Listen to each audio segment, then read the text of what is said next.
Hello, it's Jimmy here at O'Reilly's, and I'm looking at a Toyota ProAce, or it's a Peugeot Expert partner. Start the vehicle up.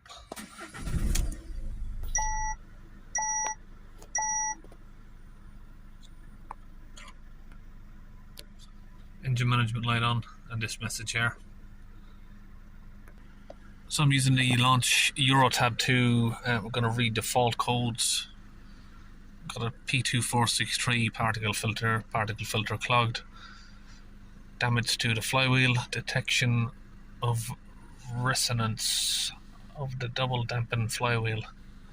You can feel some vibration in the vehicle. Another one for particle filter blocked. Now this one, air inlet circuit, airflow higher than the theoretical airflow after sales threshold. So again, usual story.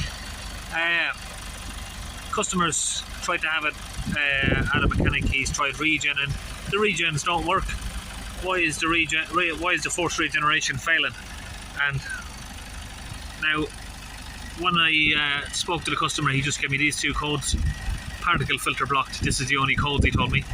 Of course there's not, there's another code. So this is going to be why you're not going to be able to do your regen. Now what that's pointing at to me is there is a leak somewhere, air leak or a boost leak.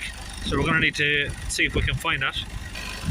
Just having a look at the colour of the water here, not that that matters, it's something completely different, but that just doesn't look very good. Don't know why that water is that colour. Of course that's not related to the DPF, just something I can mention. Okay, so what I've got here is a launch smoke 1 smoke detector. That's the part number 4 there. And I'm going to connect that up and see if we can do a smoke test to find any sort of air leaks from the intake or boost hoses. I'm just going to open up this clip here and remove the intake pipe.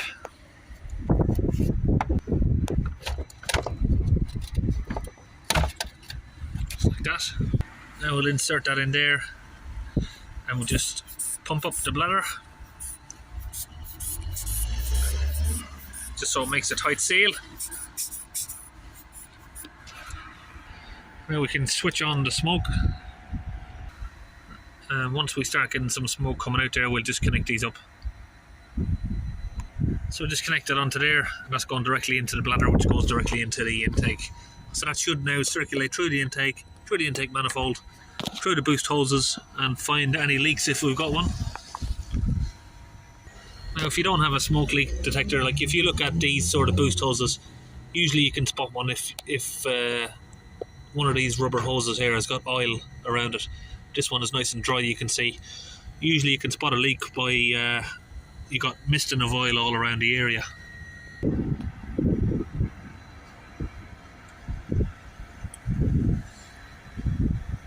So just turn the smoke off there. So it just looks like the oil cap, looks to me like the oil cap wasn't sealed on properly. But it looks like that's been leaking for a while. Now I don't know if all of this has come from that same, but it looks like you got another oil leak coming all the way along here. Maybe the rocker gasket. Looks like maybe the gasket from the rocker gasket over here. Or this this crankcase breather piece probably needs replacing. Now if we come and have a look around the back, you can see there the turbo there is leaking from the joint. Now we're just running it through the exhaust system, and we found another leak here on this joint.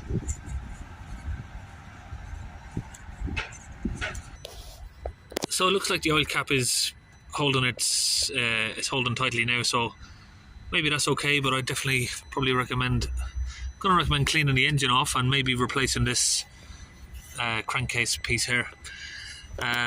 Fix the leak around the back of the exhaust here.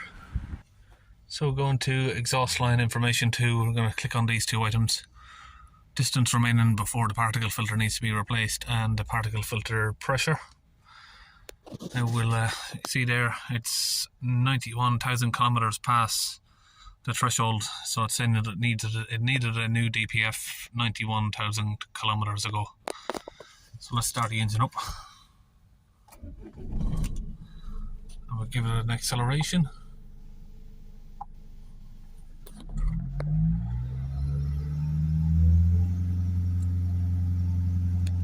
Connect back up the air pipe.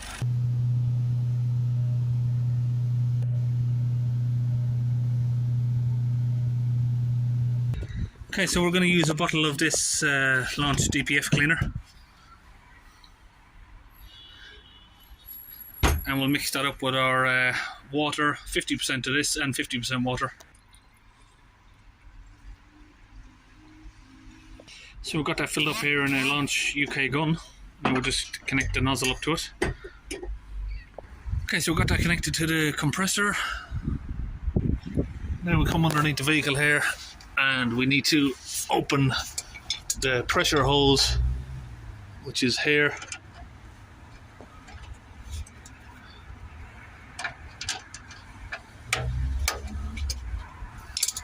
And then use our pry tool again just to slide that off.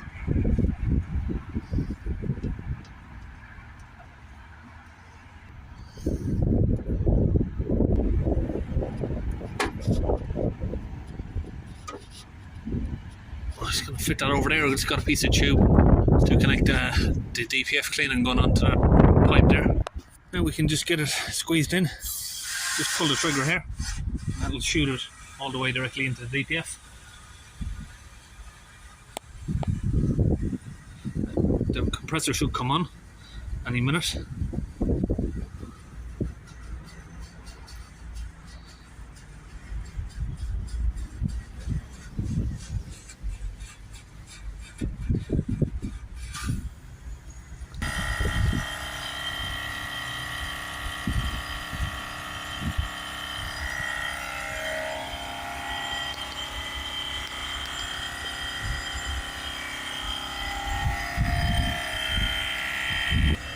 Okay, now that that's finished, we're going to just pop the hose off here. This one hasn't done any squirting. We'll just get that closed back up now.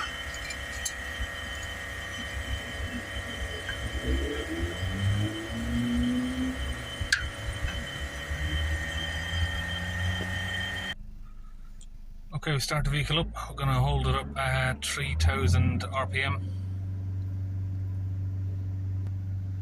So you can see here some of the spikes as we revved it up and down.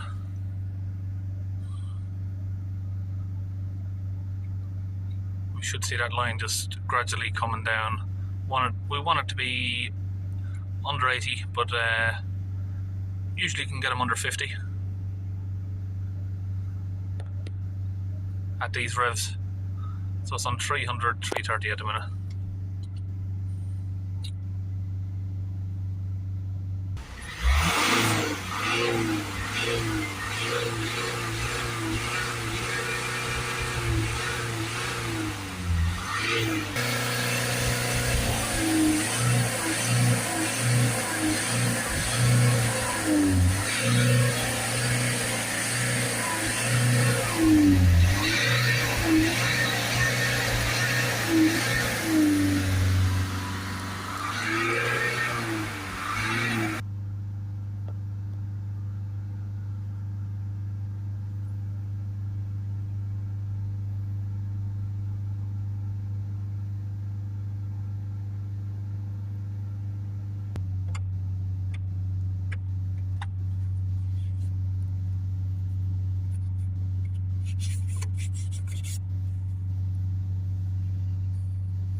Down to 34 now. 33 there.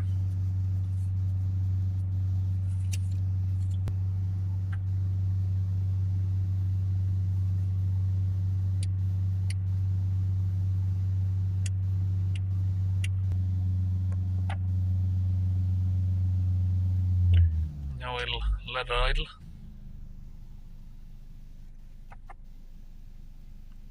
4 millibars. So now we need to reset this, otherwise we won't be able to clear the code. So we're going to go back, and so we're in the data stream here, so now we'll go to special function.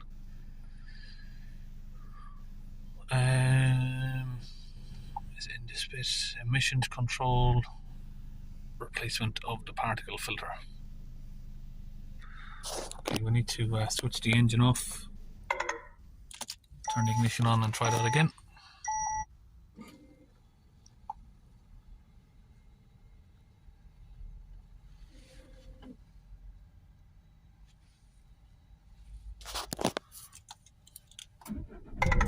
Start the engine.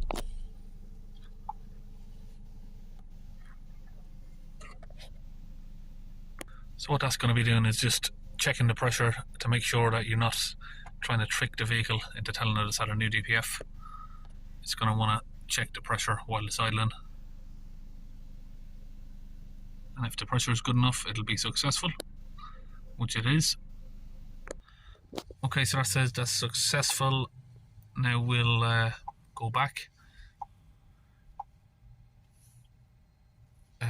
read the fault codes.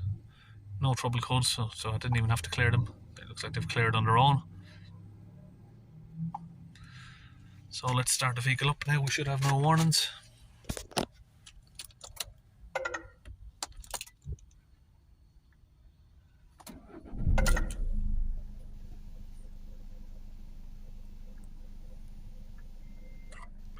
That's all clear. Okay, so we've been looking for the air leaks, so we can't find really. We've found the air leak at the top. Hopefully it was just that, but this code here, P20ED, it also can relate to the EGR valve being stuck open. So it's intermittent code, so we're going to clear it. We'll put the cleaner through it, and hopefully it should be alright. If it comes back, we'll have to look at the EGR valve after he's had the leaks from the top of the engine there fixed. Okay, that's it. We're all finished on the Toyota. See you in the next video.